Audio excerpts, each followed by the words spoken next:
comes. It's completely the opposite of material loving affairs. Therefore, we recommend everyone should cultivate these moods, beginning with servitude, friendship, parenthood, and conjugal love. And each one is better than the last. Conjugal love actually contains all the qualities of all the other rasas. Conjugal love is like, it's like the spring from which the river arises. So one should try to understand this conjugal love of Krishna.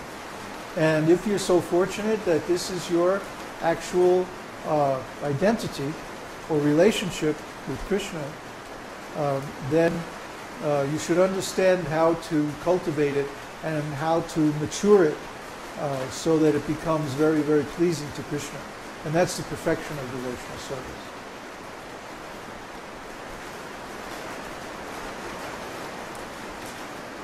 Another question? Huh? Oh, good. Okay.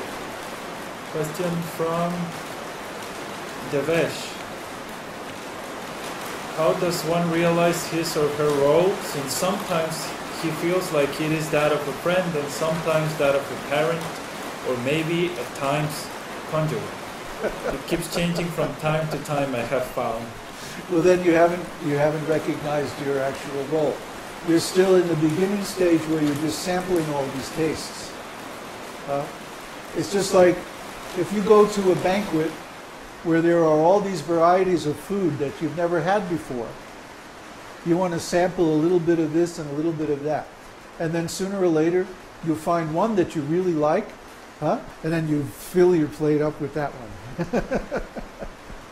So it's like that when we first become engaged in transcendental service, we want to try different tastes, and see how does this one feel? How does that one feel? How does this? And then sooner or later, we develop a preference. This process cannot be rushed artificially. It has to happen over a long period of time by cultivation. And then, like I was saying last night, sooner or later get to the point where you can't help yourself. You become compelled to taste a particular rasa or particular type of relationship with Krishna internally. And then you'll know. You'll know. When it's time, you won't have any more doubts. You'll know.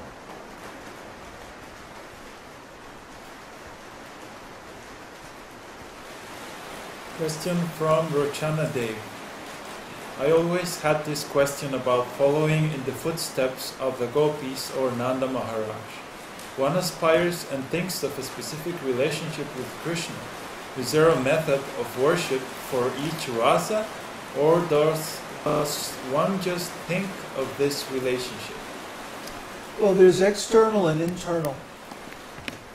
For example, externally, if one is playing the role of the father of the Lord, well, what does Nanda Maharaj do exactly? If you read in the 10th canto of Śrīmad-Bhāgavatam, Nanda Maharaj is always arranging festivals for Krishna's pleasure. Just like Srila Prabhupada. Everywhere he went, there was a festival. So Srila Prabhupada's pastime was his external pastimes were very much in the mood of parenthood. Yet internally, he sometimes thought of himself as a friend and sometimes as conjugal lover. You see? Because there's elements of friendship in conjugal love, and there's elements of conjugal love in friendship. Subal, for example, who was mentioned in Nectar of Devotion, Subal is always acting as go-between between Krishna and Radharani. He's helping Krishna to arrange his meetings with Radharani. Which this service is so confidential that even Balaram doesn't know about these things. Balaram has no idea what's going on between Radha and Krishna. Those pastimes are so confidential. Even Balaram isn't part of that. Huh? He has his own gopis and his own loving affairs going on. But Subal actually is totally involved with the relationship between Radha and Krishna.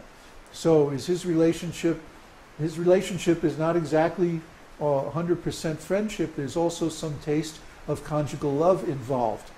Would have to be. Otherwise, how could he be so engaged in that particular service, you see? So even the friends of Krishna can do some service to the gopis and assist their conjugal affairs with Krishna. And similarly, the parents of Krishna, their mood, see, now friendship and conjugal love are harmonious, okay? But parenthood and conjugal love are completely dissonant. They don't go together at all. So Nanda Maharaj and Yashoda, they don't know anything about Krishna's affairs with the gopis. To them, Krishna is always their little boy, especially Mother Yashoda. Krishna is her little baby boy who's so delicate that, you know, he has to sleep late in the morning because he works so hard tending those calves, you know. And when he's looking after the calves, sometimes they get lost in the forest and he has to go through the bushes and search them out. So he has these scratches all over him, you see, from the thorns of the bushes, you know. The idea that they are from the fingernails of the gopis is completely like, you know, Mother Yashoda would faint. You know, she couldn't handle it.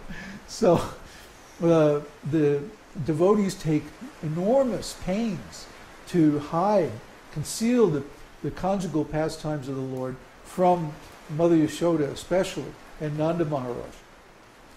Because those two moods are not at all harmonious. But the friends are harmonious, and so are, to a certain extent, the servants. So, but just bear just a little bit. Mostly the servants are more like the parents, and they know very little about the Lord's confidential conjugal activities. How do we get on that subject? Oh, yeah. So externally, one can act, however one acts in relation to the devotional service of the Lord is like his external mood.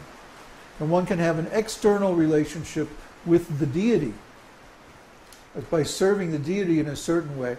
And that can even be different from his internal relationship, which is experienced in the spiritual body alone. These things are so complicated. It's not, you cannot simplify it any more than it actually is. Otherwise, it would be offensive, actually, to try to simplify this science of devotional service. Human beings, spirit souls, jivas, are very complex beings. Huh? We're like Krishna. We can wear different hats, you know. We can put on different moods. We can be different. We can act different roles. We can do different forms of service. Huh?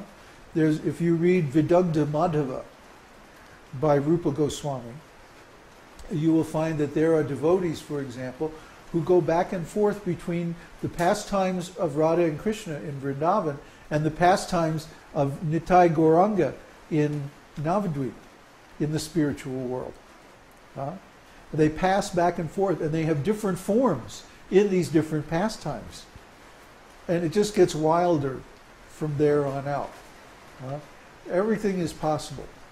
Krishna can enhance the natural capabilities of the jiva with all kinds of his internal potencies, if he wants, you know. Or we can just remain very simple, you know, and focused on one mood. But in the beginning of spiritual life, and when I say the beginning of spiritual life, I mean the beginning of actual self-realization, one realizes one specific mood, okay? And that mood is known as one's swarupa, or a permanent mood, sthāyi bhava. Sthāyi bhava means the permanent or eternal serving mood that one has in relation to Krishna. Then there may be other temporary or auxiliary moods that are developed off of that, like branches off of that. But the sthāyi bhava is the root. One should focus on that first.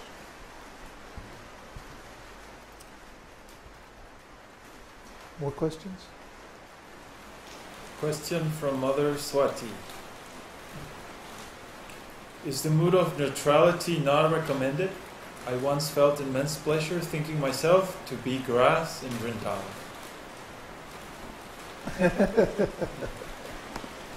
Well then,